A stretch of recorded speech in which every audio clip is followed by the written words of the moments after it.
Él, él es César Vidal. César Vidal es historiador, experto en totalitarismo y religiones. Hace bastante tiempo que no hablábamos, la entrevisté muchas veces en la televisión de Miami y en la radio de Miami. Una persona realmente, un caballero, un señor y un gran profesional y un gran conocedor. Encantado de que nos volvamos a ver, César. Encantado, encantado, Napoleón, de estar otra vez por aquí. Y tú sigues igual. Tú tienes un pacto con el diablo hablando de religiones. No tengo un pacto con el diablo, pero la verdad es que supongo que para disgusto de algunas personas, mi salud está muy bien. Qué bueno, qué bueno. Qué bueno porque la salud está muy bien y qué bueno porque eso disgusta a algunas personas. Es un problema de ellos, no Sí. mío. Mira, ¿qué es el totalitarismo? ¿Qué es eso? En la práctica, ¿qué es En la cuando un práctica, gobierno es totalitario? un gobierno es totalitario cuando pretende contemplar y someter todos los aspectos de la vida humana y además dar explicación a todos los aspectos de la vida humana. Es decir, en ese sentido, el totalitarismo iría más allá de gobiernos dictatoriales que han podido ser duros, pero que tampoco pretenden dar explicación a todo ni pretenden controlar todo. Hay dictaduras, incluso dictaduras severas, que, por ejemplo, pues no pretenderían controlar tu vida privada, te dejarían algunos aspectos de libertad en tu existencia y podrían ser gobiernos dictatoriales y no ser totalitarios. El totalitarismo, como su propio nombre indica, pretende ser total, pretende regular, controlar, determinar todos los aspectos y todas las facetas de tu vida y, por supuesto, pretende además tener una explicación universal, pues que explica absolutamente todo tipo de problemas humanos. También eres experto en religiones, eres un conocedor de las religiones. ¿Cómo se formó, cómo se ideó, cómo nació ese concepto de religión? Bueno, sabes que esta es una cuestión que lógicamente está muy sometida a debate, pero lo cierto es que el ser humano es el único animal que cree en esa vida trascendente, posiblemente porque también somos los únicos animales que tenemos la doble vuelta de la conciencia, es decir, no solo sabemos que pensamos, sino que, o sea, no solo pensamos, sino que además sabemos que pensamos, ¿no? O como decía alguno, y además sabemos que vamos a morir y sin embargo disfrutamos de la vida, ¿no? Y el ser humano es muy distinto. Hay un libro maravilloso, yo creo que uno de los libros más hermosos que yo he leído nunca, escrito por un biólogo y un zoólogo, que se titula Cuando lloran los elefantes. Y en el libro va mostrando cómo todas las conductas humanas tienen paralelos en distintas especies animales. No en todas las especies, pero sí en las especies animales. La única excepción que hay es que el ser humano se da besos y las especies animales no conocen el beso como nosotros y la creencia en Dios. Más allá de eso, en las especies animales hay reyes, hay jerarquía social, hay juicios, hay ejecuciones a veces de los propios miembros de la especie si transgreden las reglas, pero lo único que nos diferencia del resto de los animales son los besos y la creencia en Dios. Te he hecho estos dos temas, te he planteado estos dos temas porque tú eres un conocedor y un gran conocedor de los dos temas, tanto del totalitarismo como de las religiones.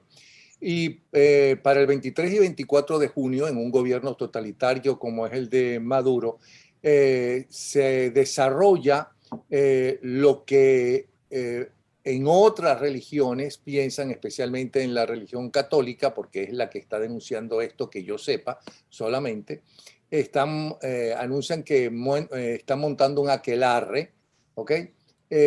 Para intentar dominar aún más el país. Los brujos de Chávez lo llaman así. ¿Qué es un brujo? Bueno, vamos a ver, el brujo es una figura que se pierde en la noche de los tiempos y que cree que puede alterar la realidad mediante la realización de ritos o la pronunciación de fórmulas. Es decir, Esto, por supuesto, habrá gente que considere que es mera superstición y hay otra gente que cree en el brujo y acude a él. Pero el brujo, el hechicero, el chamán, en última instancia, es aquel que cree que puede cambiar la realidad mediante la ejecución de una ceremonia y que puede cambiarla también mediante el pronunciamiento de fórmulas. No es que cambias la realidad porque actúas sobre ella. Es decir, una persona que planta un árbol para recoger naranjas, claro que cambia la realidad, pero ha plantado un árbol, lo ha abonado, lo ha cuidado, lo ha regado y recogerá naranjas. El brujo, por el contrario, cree en ese poder de la palabra, de la fórmula mágica, y cree en el poder de ese ritual mágico. ¿Cómo nace en el hombre la idea de Dios y cuándo? Bueno, yo creo que la idea de Dios es algo que está en el ser humano desde que sabemos que el ser humano es un ser pensante, es decir, estamos hablando en la noche de los tiempos. Y de hecho eso es tan claro que los propios enterramientos de los hombres primitivos en muchas ocasiones nos hablan de que creen en una nueva vida y de hecho el cadáver es colocado en posición fetal porque va a nacer a otra vida después de la vida que ha vivido aquí. Hay una idea de que efectivamente la vida sigue, de la misma manera que el ser humano cree que puede influir en el mundo en el que vive, no de una manera solamente material, sino espiritual. Basta ver las extraordinarias pinturas de Altamira, del Paleolítico, en el norte de España, por ejemplo, o las pinturas en Lascaux, también del Paleolítico, en el sur de Francia, para encontrarse con ese hombre que cree que efectivamente existe una realidad trascendente y que incluso hasta puede influir en ella porque esa realidad influye en él. Yo creo que no podemos hablar de un solo periodo de la historia que conozcamos en el que el ser humano no haya creído en la divinidad, no necesariamente en un Dios único, como creen las religiones monoteístas, pero sí en la existencia de distintos dioses, como está más que acreditado en todas las primeras culturas. ¿Y en qué momento nacen los brujos como un poder sobre la tribu?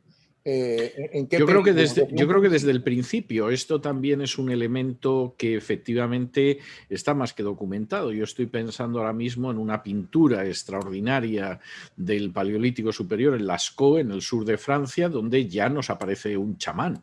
De modo que la idea de que hay un ser que se comunica con el mundo de los espíritus, que se comunica con el más allá y que por lo tanto es un ser relevante, ¿no? Es el ministro de Asuntos Exteriores de la tribu en el otro mundo, lo cual no es ninguna tontería. Eso es algo extraordinariamente antiguo. Es decir, no tenemos un periodo de la historia de la humanidad en que no nos encontremos con eso.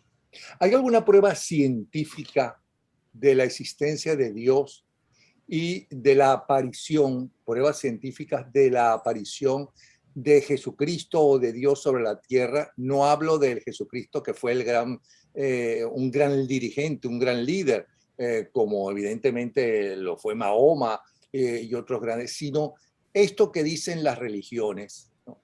Que existe Dios y se comunican con Dios. ¿Cómo es la comunicación con Dios y cuál es la prueba científica de que Dios o Alá o Yahvé o como lo quieras llamar existe?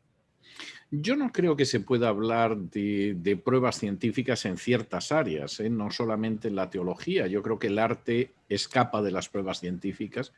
Creo que el talento literario no pasa por la ciencia. Creo que la emoción que provoca una poesía tampoco es algo que se pueda demostrar científicamente y sin embargo está ahí, ¿no? En buena medida, desde finales del siglo XIX, nuestra cultura se ha visto durante décadas presa de un cientificismo que pretende que todo lo puede explicar como si fuera un laboratorio. Pues hay infinidad de conductas que no las podemos explicar ahí. Y no solamente en el terreno de la religión, que es obvio, sino en el terreno de las artes, en el terreno de los sentimientos, etcétera, etcétera, etcétera. Yo supongo que a lo mejor en algún momento se acaba descubriendo una fórmula científica para explicar el enamoramiento, pero lo cierto es que eso cuesta creerlo. Es decir, al final hay una serie de conductas humanas y algunas de ellas además muy nobles y de las más sublimes que se escapan a eso. Siguiente cuestión, que era lo que preguntaba sobre Jesús. Hombre, uno de los últimos libros que yo he escrito y que publiqué hace un par de años es un libro que se titula Más que un rabino y es una biografía de Jesús de unas 400 páginas, ¿no? Donde estudio todo lo que serían las fuentes históricas acerca de Jesús dentro y fuera de la Biblia, porque de Jesús se habla en fuentes históricas que son extrabíblicas, incluso a veces hasta son hostiles, ¿no? Bueno, la historicidad de Jesús es innegable. Yo creo que se puede reconstruir con bastante seguridad la enseñanza de Jesús, la vida de Jesús, y curiosamente incluso las fuentes hostiles a Jesús y a sus primeros discípulos vienen a contar la misma historia que encontramos en los evangelios en líneas generales. Cuestiona partes que le den una valoración distinta. Pero eso nos pasa con todas las figuras históricas. Es decir, si de pronto nos fuéramos al año 1933 y viéramos las fuentes históricas y lo que nos dicen de la llegada al poder en Alemania de un austríaco que se llamaba Adolf Hitler, pues evidentemente habría fuentes diciendo que eso era el inicio del desastre y fuentes que nos dirían que eso era el inicio del gran renacimiento nacional, ¿no? Es decir, los personajes históricos, pero los dos coincidirían en que en enero del 33 al poder en Alemania había llegado Hitler. Okay. Y Jesús en ese sentido no es una excepción. Ahora, en este siglo XXI, siglo del coronavirus y siglo también de las nuevas tecnologías que está cambiando tanto el ser humano, ¿cuál es la posición de las creencias, de las religiones o del ateísmo? ¿Qué es lo que está sucediendo o qué es lo que empieza a suceder? ¿Hay algún cambio en la creencia del ser humano en ese sentido, con estos cambios que hay, que todavía buena parte de la dirigencia política no ha podido agarrar cómo comportarse con los ciudadanos? Y los ciudadanos no saben hacia dónde van, que pierden los trabajos, desaparecen trabajos para siempre, aparecen otros nuevos con estas tecnologías y demás. ¿Qué pasa con las creencias y la religión? ¿Sientes que está cambiando algo? Yo creo que en todo caso las creencias religiosas se han fortalecido. Eso no necesariamente tiene que ser ni bueno ni malo, pero muchísima gente lo que se ha encontrado durante este año largo de coronavirus es que las certezas se le venían abajo y fuera de esas certezas de pronto se ha vuelto hacia el terreno de lo trascendente buscando un apoyo que no encuentra en el mundo humano, porque hay que reconocer que los políticos lo han hecho rematadamente mal durante esta crisis. No voy a hablar de la Organización Mundial de la Salud porque eso ya es verdaderamente algo que si no fuera tan dramático sería cómico, ¿no? Pero la pregunta que tú me haces es una pregunta que me recuerda a una entrevista de hace 3 años que le hacían a Vladimir Putin, al presidente ruso. Y en un momento determinado le preguntaban, ¿usted cuándo empezó a creer en Dios? Y entonces Putin decía, bueno, yo no suelo hablar de este tema porque es un tema muy íntimo. Dice, pero yo creo que nacemos creyendo en Dios. Entonces el periodista se quedaba un poco pasmado por la respuesta y Putin le decía, mire, yo he hablado con muchos veteranos de la Gran Guerra Patria, de la Segunda Guerra Mundial. Dice, y gente que era atea convencida, agnóstica convencida, cuando de pronto daban la orden en la trinchera de saltar de la trinchera y correr hacia el enemigo, dice, iban rezando a Dios.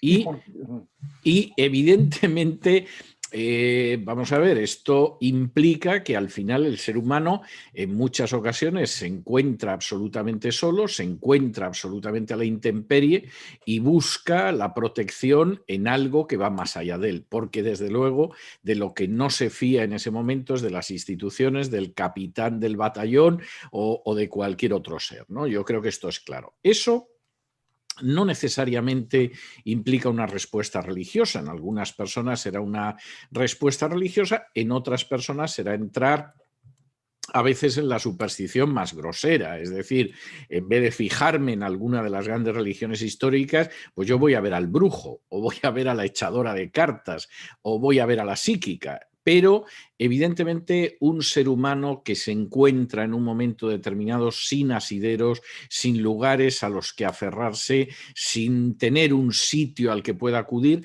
claro que históricamente se vuelve hacia Dios.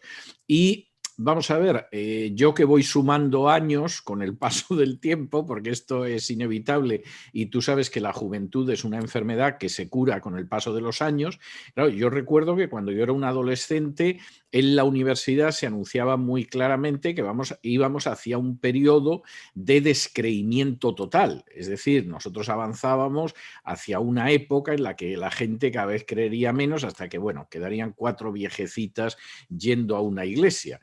Bueno, eso se decía cuando yo iba a la universidad. Después tuvimos las revoluciones islámicas y el Islam se convirtió en un actor de primerísima categoría en el mundo.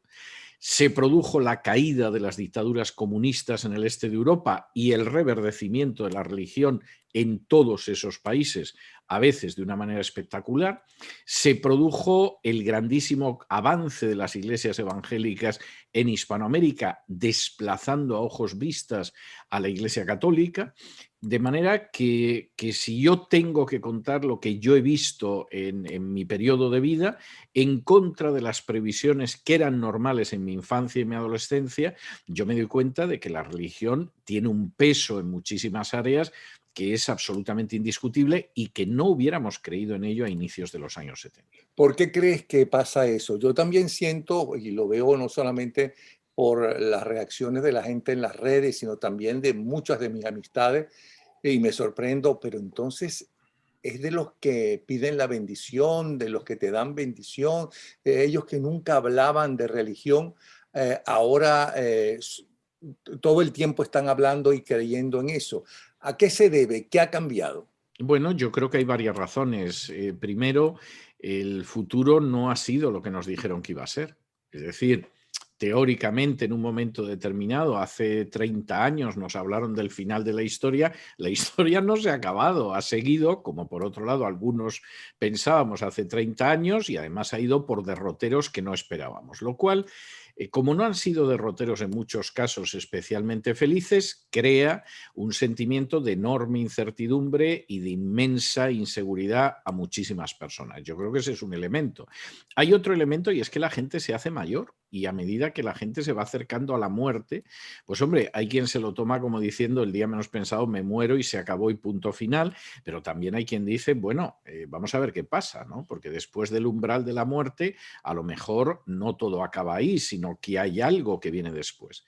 Y yo creo que y si a eso le añades el hecho de que yo sí creo que en el ser humano hay una tendencia a creer en lo sobrenatural, pues a mí estos fenómenos no me sorprenden en absoluto. Es decir, se suma la necesidad de que alguien te dé algo de seguridad en medio del mundo en el que vivimos, que es un mundo muy cambiante y además a una enorme velocidad y que ya no se puede explicar con las categorías que utilizábamos hace 30, 40, 50 años. A eso se suma la tendencia de la mayoría de los seres humanos a creer en que hay algo más, aunque no pueda definir qué es ese algo más, y el hecho de que además, pues gente que nosotros conocemos, Napoleón, se han ido haciendo mayores, igual que nosotros, y de pronto empiezas a ver que tu grupo de amigos de la escuela ya tiene bajas, ya tiene muertos. Y no es la misma situación que hace 20 o incluso 10 años. Yo creo que todos esos factores finalmente se van sumando, ¿no? Ahora, ¿hay alguna decadencia por el nacimiento de otras creencias de la religión, de las religiones judeocristianas? Lo digo porque palabras más, palabras menos, el mismísimo Papa actual ha dicho que lo que está finalizando es el centro, el poder de, del poder de todos estos países judeocristianos, de religión, que son las creencias y los valores judeocristianos. ¿Hasta qué punto es eso cierto? Vamos a ver, yo creo que esto va por barrios, como todo. La Iglesia Católica está en un proceso de decadencia galopante desde hace décadas y es un proceso de decadencia tan grande que todo apunta a que es irreversible. Es decir, en el año 1975, en Hispanoamérica, el 93% de la población era católica. Es decir, el otro 7% o era atea o era agnóstica o practicaba religiones afroamericanas o alguna forma de brujería, y había unos poquitos protestantes desperdigados en Hispanoamérica. En estos momentos, el número de católicos en Hispanoamérica está en un 63%.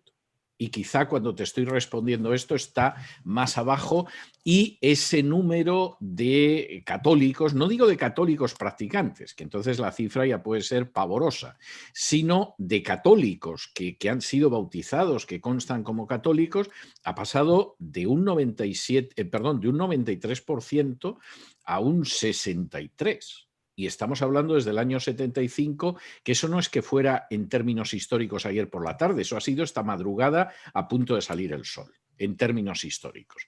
Y eso en Hispanoamérica. La Iglesia Católica en Europa es una confesión religiosa que sigue teniendo influencia política y una inmensa riqueza, pero en términos de gente que practique el catolicismo es testimonial. En España se están cerrando parroquias desde hace años porque la gente no va ni siquiera a misa. No hay sacerdotes. Hay seminarios que han tenido siempre centenares de estudiantes que ahora tienen 2 estudiantes. Buena parte de las necesidades sacerdotales en España, insisto, un país muy católico de siglos, se cubren con sacerdotes que tienen que traer de Hispanoamérica, incluso en zonas tan ultracatólicas como podrían ser las Vascongadas o como podría ser Navarra. Esta situación en Hispanoamérica no es tan acusada, pero el retroceso es tan grande que la elección del Papa Francisco era obligada, porque Hispanoamérica es lo único que le queda a la Iglesia Católica y no ha dejado de retroceder en los últimos 40 años frente al empuje de las iglesias evangélicas. Entonces, por parte de la Iglesia Católica, el panorama es muy malo. Además, en Asia y en África tiene un peso que es meramente testimonial, es decir, ni siquiera puedes hablar de que es una minoría importante, no, tiene un peso absolutamente testimonial prácticamente en toda Asia y prácticamente en toda África. Le queda Hispanoamérica retrocediendo a pasos agigantados, y en Europa pues un peso, si quieres, cultural, político, financiero, que no va más allá. Pero este no es el fenómeno de otras confesiones religiosas. Es decir, el caso del Islam es obvio que es una fe en expansión. A algunos les aterrará, y hay razones seguramente para sentirse inquieto, pero yo no puedo decir que el Islam sea una fe que está retrocediendo, porque el Islam a inicios de este siglo eran 1.000 millones y en estos momentos están rozando los 1.400 millones de personas. Es decir, es una fe en expansión. En el caso, por ejemplo, de las iglesias evangélicas, el crecimiento en Hispanoamérica ha sido espectacular, pero es que en la próxima década Estados Unidos va a dejar de ser el primer país en evangélicos y lo va a ser China. Y en China ya hay algún estado que con una dictadura atea tiene más de la mitad de la población que es evangélica. Y hay un crecimiento continuo de las iglesias, aunque están en una situación no precisamente de excesiva tolerancia. Y entonces ese fenómeno es un fenómeno que depende. O sea, si uno ve la Iglesia Católica, sí, están cayendo en picado desde hace décadas, previsiblemente no se van a recuperar, y los pasos que han dado de intentar recuperarse, por ejemplo, la alianza con las dictaduras del socialismo del siglo XXI en Hispanoamérica, la alianza ahora mismo con la agenda globalista, no me da la sensación de que vaya a salir bien, sino todo lo contrario. Pero el Islam avanza, las iglesias evangélicas avanzan y el propio hinduismo en la India avanza. Los que hemos estado en la India y sabemos que es una sociedad que sigue siendo muy religiosa, el hinduismo no solo no ha retrocedido en las últimas décadas mientras el país avanzaba económicamente, sino que se ha producido un fortalecimiento enorme en ciertas áreas de ese hinduismo, quizá porque para muchos es lo único que no se mueve de la India. El resto de la sociedad va a tal velocidad que sientes que estás flotando en el espacio y no lo puedes tolerar. Entonces yo creo que es un fenómeno que varía mucho según la confesión religiosa de la que hablamos y según la parte del mundo en la que estamos. Y en el caso, por terminar este retrato, en el caso, por ejemplo, de las iglesias ortodoxas, hombre, el crecimiento que ha tenido la iglesia ortodoxa en Rusia, la influencia que tiene ahora, Eso en 1991, cuando cae la Unión Soviética, no lo podían imaginar ni los más optimistas. ¿Y Y por sin qué embargo es crees, una realidad. y por qué crees que hay este retroceso en cuanto a los seguidores de el cristianismo, de la religión católica y este avance de los musulmanes? Bueno, vamos a ver, yo creo que hay varias razones en unos casos y en otros, ¿no? Vamos a ver, la Iglesia Católica, en términos históricos, es una confesión religiosa que se forja en la Edad Media y se forja, sobre todo a partir del siglo IV, pero que llega a una situación muy parecida a la Iglesia Católica que se va a conocer después, en torno al siglo XI, ya con papas como Gregorio VII, Bonifacio VIII, etcétera, etcétera. Es decir, llegar a la situación que se parezca a lo que es la Iglesia Católica actual lleva pues 600 y pico años, que no es ninguna tontería, contando desde el siglo IV, porque lo que sucede en los 3 primeros siglos del cristianismo se parece poco o nada a la Iglesia Católica que conocemos. En ese periodo, lógicamente, la Iglesia Católica va adoptando una formación, una configuración que fundamentalmente es medieval y que implica el hecho de que para mantener esa hegemonía cultural en una sociedad no tiene que haber libertad. Es decir, en el momento en el que en esa sociedad la gente puede contrastar, la Iglesia Católica pierde poder a ojos vista. Y esto la Iglesia Católica lo ha podido manejar durante siglos con cierta habilidad. Es decir, cuando las colonias de Hispanoamérica se emancipan del Imperio Español, la Iglesia Católica, que ha sido una de las grandes beneficiarias del Imperio Español en Hispanoamérica, consigue que no haya una sola constitución donde aparezca la libertad de conciencia y la libertad de culto. Y mientras que al norte del continente, una de las cosas que tienen clarísimas los padres fundadores es que no puede haber libertad sin separación de Iglesia y Estado y sin libertad de conciencia y libertad de culto, y esto es algo que aparece en Washington, en Jefferson, en Adams, todos, independientemente de su confesión religiosa, lo tienen claro. Al sur del Río Grande no es así. Y esa es una batalla que la Iglesia Católica va a intentar mantener en Hispanoamérica hasta donde puede, y de hecho llega hasta finales del siglo XX. Todavía a finales del siglo XX hay algún país como Colombia que mantiene un concordato con la Santa Sede y como religión oficial del Estado la religión católica. En el momento en el que la Iglesia Católica pierde estos instrumentos, pierde la posibilidad de marcar lo que es la configuración del Estado, lo que tienen que creer los ciudadanos, lo que es el derecho de familia, a veces incluso el Código Penal, la Iglesia Católica pierde poder a pasos agigantados porque, entre otras cosas, su estructura es medieval y es una estructura de una confesión religiosa sobre la estructura del Estado. Y eso explica que en Hispanoamérica todavía siga teniendo un poder que, por supuesto, en Europa ha ido perdiendo, aunque conserve mucho poder mediático y político y económico, pero el poder social lo ha perdido de manera absolutamente escandalosa. Eso tiene una enorme lógica en el caso de la Iglesia Católica. ¿Por qué el Islam, sin embargo, ha aumentado su poder, siendo también una visión medieval? Pues porque en el caso del Islam, lo que ha fracasado a los ojos de la gente no ha sido la confesión religiosa, sino los modelos políticos que han venido después de la descolonización. Y entonces, cuando tú, por ejemplo, en medio de las primaveras árabes, que fueron un desastre, y algunos dijimos, esto va a acabar como un desastre, o sea, no se hagan ustedes ilusiones que de aquí no va a venir una primavera democrática, aquí lo que va a venir va a ser un invierno integrista, que es lo que ha pasado. Cuando tú le preguntabas, por ejemplo, a los egipcios que acababan de derribar a Mubarak, si querían más democracia, te decían que sí. Y a continuación tú les decías, ¿y quieren ustedes más Islam? Y te decían, sí. Y tú decías, bueno, yo comprendo que quieran las dos cosas, pero no son compatibles. Porque el Islam, como pasa con la Iglesia Católica, si es la religión del Estado y si es la religión oficial, limita totalmente el ejercicio de las libertades. Este fin de semana hemos tenido unas elecciones en Irán. En las elecciones en Irán ha participado más gente que la que ha participado en las elecciones en Francia. que es una democracia consolidada. A las elecciones francesas de este fin de semana no ha ido a votar ni el 25% de la población. Ha ido a votar un 24 y poco por ciento. Las elecciones en Irán ha ido bastante más gente a votar. Ha ido a votar un porcentaje de más del doble que las elecciones francesas. Pero el problema es que el techo del sistema representativo en Irán es el Corán. Y los que se pueden presentar como candidatos, pues es gente que tiene que ser aprobada previamente por el Consejo de Guardianes de la Revolución.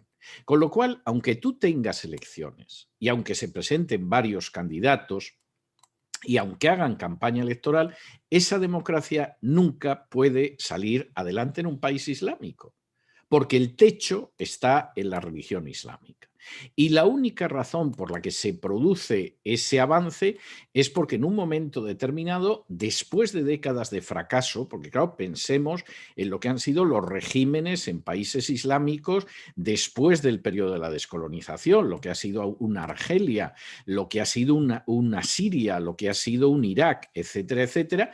Bueno, la gente piensa que quizás si regresamos al Islam, en donde se habla de justicia y fraternidad y atención a los desvalidos, pues a lo mejor el país iría mejor. No, el país no puede ir mejor porque el Islam es absolutamente contrario a la libertad de conciencia y de culto, como lo ha sido siempre la Iglesia Católica, y porque además no hay posibilidad de separar la Iglesia Islámica del Estado, por denominarla de alguna manera, y porque al final pues es imposible que se produzca ese desarrollo. Y luego, con otro agravante que a mí me parece muy importante y que se da tanto en la Iglesia Católica como en el Islam, y es que esa visión medieval que se da en esas dos confesiones, pues impide que muchísimos de los grandes avances políticos, científicos, económicos, que por ejemplo el protestantismo ha podido incorporar, porque además es quien los ha generado en Occidente, pues los puedan incorporar, porque acaban chocando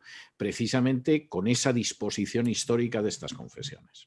¿Y por qué dictaduras como la de Nicaragua o la de Venezuela o la de Cuba apelan a la brujería, ¿okay? Queriendo desplazar a la religión católica? En el caso de estos tres países, países muy católicos durante muchos siglos, desde la colonia, ¿por qué les conviene más la brujería que una religión que ha sido tradicionalmente la de ese pueblo y que también tiene sus castigos, ¿no? Y que tú dices que necesitan dictaduras para manejarse? Bueno, vamos a ver, yo lo que creo es que la forma en que tratan con la Iglesia Católica es digna de estudiarse en los tres casos, ¿eh? En el caso de Nicaragua, el régimen sandinista, que tuvo un choque fuerte con un sector de la jerarquía católica en la primera parte del sandinismo en los años 70, sobre todo con el cardenal Obando, cuando Daniel Ortega regresa al poder fundamentalmente por la estupidez de la oposición democrática nicaragüense, llamemos a las cosas por su nombre, aunque sean dolorosas, Daniel Ortega ha aprendido muchas lecciones. Y la mujer de Daniel Ortega, aparte de ser una católica espesa, lo que en España se llama meapilas, es decir, es una señora de un catolicismo espesísimo, pues es que resulta que también es un alto cargo de una internacional de brujas. Es decir, Daniel Ortega ha dicho, bueno, yo con una mano me doy la mano con los obispos y con la otra mano me la doy con los hechiceros. Es decir, aquí no va a haber forma de superstición que no me apuntale el régimen. Y de hecho, el cardenal Obando, que fue uno de los grandes opositores a la dictadura de Daniel Ortega en los 70, acaba convirtiéndose en uno de los grandes apoyos, en uno de los pilares de la dictadura de Daniel Ortega cuando regresa al poder. Es decir, ahí los sandinistas han aprendido y pueden utilizar las dos cosas. El caso de Cuba. Vamos a ver, Fidel Castro, que se crió con los jesuitas, siempre ha mantenido una relación con la Iglesia Católica bastante ambigua. Es decir, ha podido encarcelar a católicos, jamás ha fusilado a un sacerdote. Y eso desde el principio de la revolución. Ha sabido conseguir que haya prelados cubanos que hablen bien del régimen. Ha conseguido que en un momento determinado el Papa vaya a Cuba y nos diga al resto del mundo que nos tenemos que abrir a Cuba. Nosotros nos tenemos que abrir a Cuba. Y ha logrado que incluso cuando Juan Pablo II va a Cuba, se publique un libro que se titula Conversaciones entre el Papa y Fidel Castro, aburrido, porque vienen las homilías del Papa y los discursos de Fidel Castro, pero con un prólogo maravilloso, porque en ese prólogo de 50 páginas resulta que nos enteramos de que la culpa de los males de Cuba las tienen, por supuesto, los imperialistas yanquis. Si la gente no tiene comida en Cuba es por el bloqueo americano. Y en un momento determinado, el prólogo del libro además nos dice que si hay un régimen que se parece a la doctrina social de la Iglesia Católica, es el cubano, que lamentablemente es ateo, pero si no fuera ateo, es el que más se parece. Y uno dice, vamos a ver, ¿quién es el loco que ha escrito el prólogo de este libro? Pues era un señor que era arzobispo de Buenos Aires en esa época, que se llama Jorge María Bergoglio y que ahora es el Papa Francisco. Y entonces, en ese sentido, y esto es muy importante, bueno, luego el Papa Francisco en un momento determinado bendice a Maduro cuando le va a ver al Vaticano o recibe ese crucifijo con la hoz, que es la hoz y el crucifijo de Evo Morales, etcétera. Aquí hay la idea de que, bueno, como decía ese gran filósofo del siglo XX que se llamaba Elvis Presley, tú rascas mi espalda y yo rasco la tuya. La Iglesia Católica ahora mismo en Cuba es la única entidad no vinculada al Partido Comunista que tiene medios de comunicación propios que no les cierran. Eso no lo tiene nadie en Cuba. Y la única que ha podido abrir centros educativos que no les cierran y que no están controlados por el Partido Comunista. Bueno, pues yo no creo que sea porque Fidel Castro de pronto al final de su vida se acordó de los jesuitas que lo educaron o se hizo muy piadoso.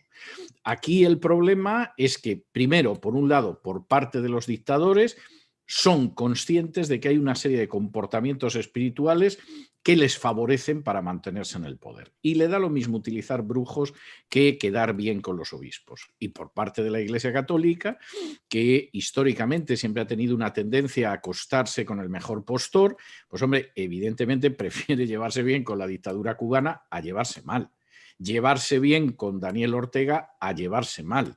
Y llevarse bien en un momento determinado con Maduro a llevarse mal. Con una salvedad. En el momento en el que la diplomacia vaticana perciba que Daniel Ortega va a caer, o va a caer Díaz-Canel, o va a caer Maduro, de pronto nos vamos a enterar de que han sido sus mayores opositores. Porque yo fui testigo en mi infancia, en mi juventud, en mi adolescencia, de cómo la Iglesia Católica era el gran pilar de la dictadura del general Franco. Y en un momento determinado, cuando se vio que a Franco le quedaban 3 noticiarios, de pronto la Iglesia Católica se convirtió en el gran opositor de Franco. Y hace cosa de un año ha permitido que desenterraran el cadáver de Franco de un monasterio en el que se le sepultó en su día con todos los honores. Entonces, yo creo que estos elementos tenemos que tenerlos en cuenta. ¿A qué religión perteneces o estás cercana que eres tan duro con la religión católica siendo tu formación católica?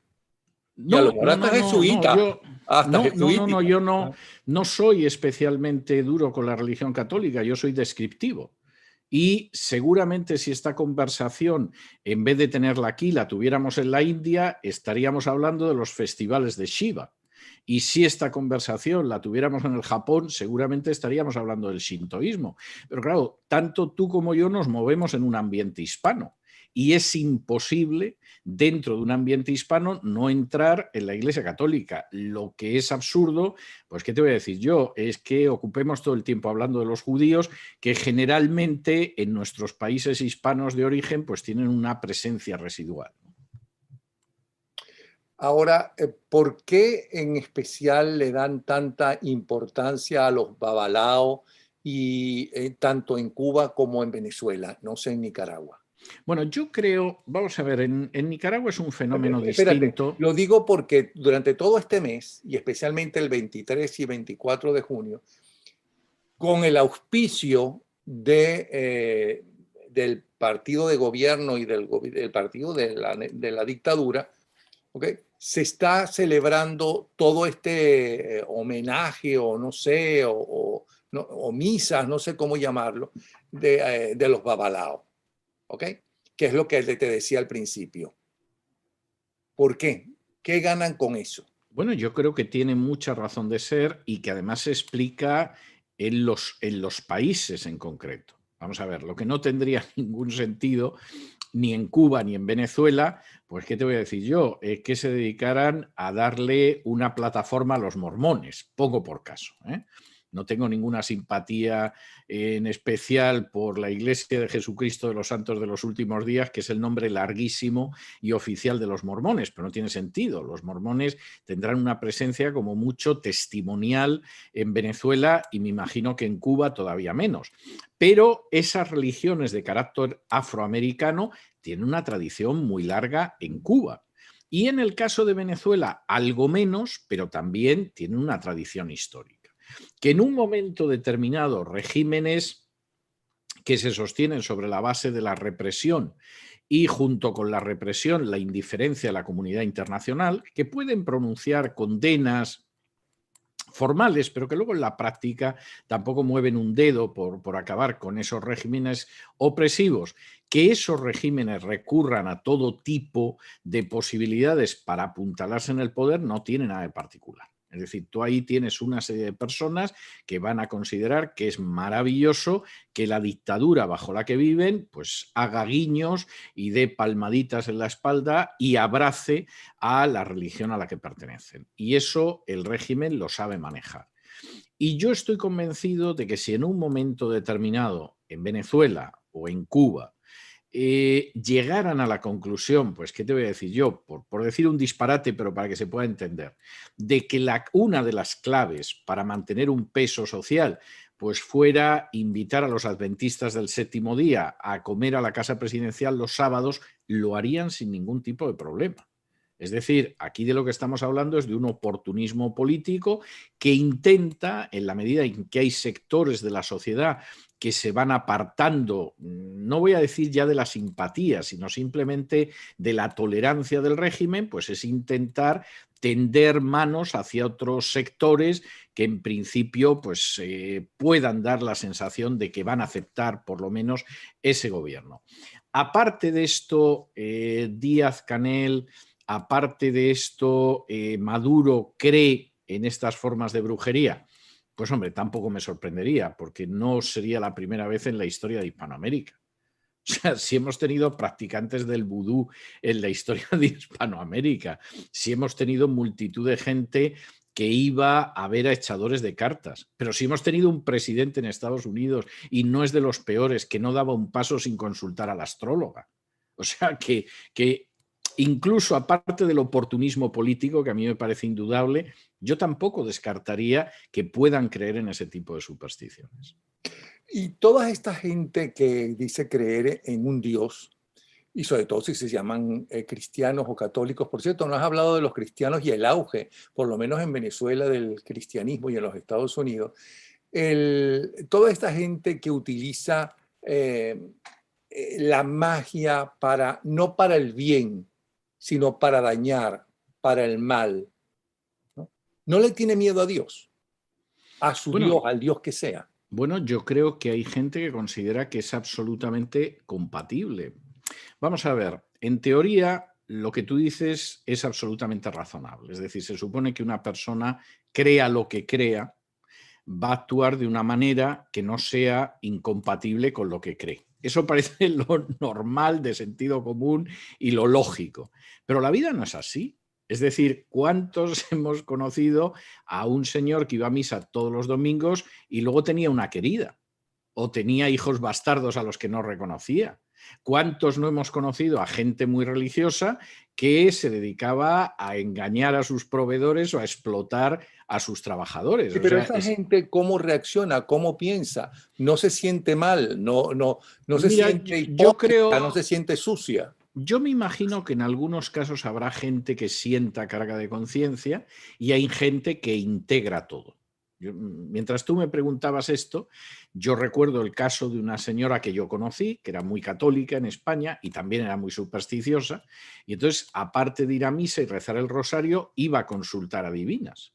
Y en un momento determinado le apareció un cáncer y al mismo tiempo que fue a Lourdes a ver si la Virgen la curaba, pues resulta que estaba contratando a brujos a ver si le quitaban el tumor. Claro, vamos a ver, esto es una contradicción inmensa. Esto es algo que no hay manera de casarlo racionalmente y uno piensa que en algún momento tendría que sentirse culpable. Es decir, vamos a ver, no puedes poner una vela a Dios y otra al diablo, como dice el Bueno, dicho y además, español. si no se le cura el tumor, entonces No, no deja se le de creer curó, en no se Dios le y en la curó. brujería.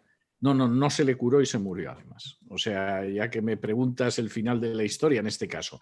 Pero la gente es así. O sea, yo ese tipo de contradicciones lo he visto muchas veces y me lo pregunto en el caso de la mujer de Daniel Ortega. O sea, la mujer de Daniel Ortega es una mujer de un catolicismo muy espeso.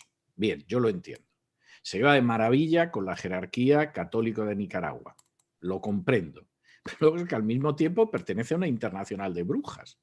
Y tú dices, bueno, y aquí no ha habido ningún obispo que le diga, oiga señora, que está muy bien lo que nos ayuda, pero modérese usted un poco, porque es que, claro, usted aparece en los mítines y en una mano lleva un rosario y en la otra mano lleva una serie de collares y de pulseras que son de la internacional de brujas a la que pertenece. No me da la sensación de que se lo hayan dicho. Y desde luego no da la sensación de que ella viva eso como una contradicción. Algo más grave todavía, esos altos dignatarios de algunas religiones, ¿no? O vamos a hablar de la nuestra, que uno de sus principales mandamientos es no matar. ¿Cómo justifican si están cercanos y apoyan al dictador acusado de violar los derechos humanos, de mandar asesinar a la gente? ¿Cómo justifican las dos cosas? Pues hombre, la Iglesia No, Católica hoy en día, no hablemos del pasado. no, pero es que al final la cuestión es la misma. En la Edad Media ideó una excusa teológica maravillosa que era el mal menor. Y claro, en un momento determinado tenías que hacer cosas horribles, pero era un mal menor en previsión de un mal mayor. ¿Eh? Entonces tú lees, por ejemplo, el Manual de Inquisidores, que es un libro maravilloso para entender muchas cosas, y te dice que al final, si tú torturas, detienes, quemas a la gente, etcétera, es fundamentalmente, como dice en latín, ut metuant, para que tengan miedo. ¿Y por qué tienen que tener miedo? Oye, porque eso mantiene la sociedad apacible, tranquila, pacífica. Es la primera teorización de un Estado terrorista antes del Príncipe de Maquiavelo, que era bastante más suave que el Manual de Inquisidores. Entonces, cuando tú crees que efectivamente puedes justificar lo injustificable, como es la tortura, como es la ejecución de pobres disidentes, etcétera, apelando a un mal menor que conjura un mal mayor, esto es muy fácil de aplicar después por razón de Estado. Es decir, ¿cómo puede usted apoyar a un personaje como Fidel Castro? Es decir, ¿cómo puede usted escribir un prólogo a un libro diciendo que el régimen cubano es lo que más se parece a la doctrina social de la Iglesia Católica? Claro, como en este mundo nadie es perfecto, es ateo, pero si no fuera ateo es lo que más se parece. Bueno, porque siempre se apela a ese mal menor. Es decir, lo de Cuba es un mal, pero claro, ¿qué pasaría en Cuba si de pronto desapareciera el poder que hay ahora? Pues lo mismo correría la sangre por las calles, habría enfrentamientos civiles, quite, mantengamos la dictadura porque al menos mantiene un orden, mata a la gente de hambre, pero bueno, también les da algo de comer, etcétera. ¿Cómo mantenemos lo de Nicaragua? Bueno, pues de la misma manera, en el caso de Nicaragua además hay bienes mayores. Es decir, ¿cómo vas a ir en contra de un dictador como Daniel Ortega que tanto ayuda a la única iglesia verdadera fuera de la cual no hay salvación? Y en el caso de Venezuela, porque eso se puede argumentar igual. Vamos a ver, hay un episodio histórico que no se suele recordar, yo creo que a veces por ignorancia y a veces porque no se quiere recordar. El primer Estado que firma un tratado internacional con Hitler es el Estado Vaticano. Todo el mundo recuerda el pacto entre Hitler y Stalin, pero para cuando Stalin firma un pacto con Hitler, en primer lugar lo había firmado el Vaticano, luego lo firmó Gran Bretaña, firmó Francia, firmó hasta Polonia. Y ya al final Stalin, porque se dio cuenta de que aquello iba a derivar en una guerra y necesitaba ganar tiempo. Entonces, cuando tú aceptas esa doctrina del mal menor, que no digo que en ocasiones no pueda ser cierto y a veces tienes que escoger entre lo malo y lo pésimo. Sin embargo, lo que pasa es que tú abres la puerta a justificar cualquier cosa. Y cuando de pronto tú dices, oiga, pero ¿cómo ha podido usted justificar la tortura, la opresión, la muerte, las ejecuciones? Bueno, hijo, pero es que el caos sería peor. Bueno, pues sobre esa base se puede justificar cualquier cosa, ¿no? Bueno, César, como siempre, es apasionante escucharte. Hablas de una forma totalmente descarnada y libre, como muy poca gente se atreve. Eh, Eres un hombre sumamente polémico y eso lo vamos a ver en lo que va a escribir la gente, unos apoyándote fervorosamente y otros rechazándote fervorosamente. Eh, pero siempre interesante porque estás basándote en lo que conoces de la historia del ser humano y de las religiones. Tú sabes que yo soy un abusador, porque ya me lo has dicho varias veces y no crees que te vas a salvar y que me olvidé de ti. Lo que cambiaste fue el teléfono, pero ya lo conseguí. No, no, no, que va a ser el de siempre. Lo que pasa es que yo creo que tú tenías mi teléfono europeo, Sí. que yo dejé de utilizar hace tiempo, pero el americano es el que he usado durante todos estos años. Bueno, este hombre que nos ha golpeado a lo largo de esta casi hora con sus verdades y con la historia y con las religiones es César Vidal, es experto, repito, en el totalitarismo y en las religiones y es un hombre brillante que podemos o no estar de acuerdo con él, pero aquí lo tiene. Y siempre es interesante escuchar esas voces. Un abrazo, ¿sí, César? Un abrazo muy fuerte, Napoleón. Ha sido un placer estar contigo. El placer es mío. Un abrazo.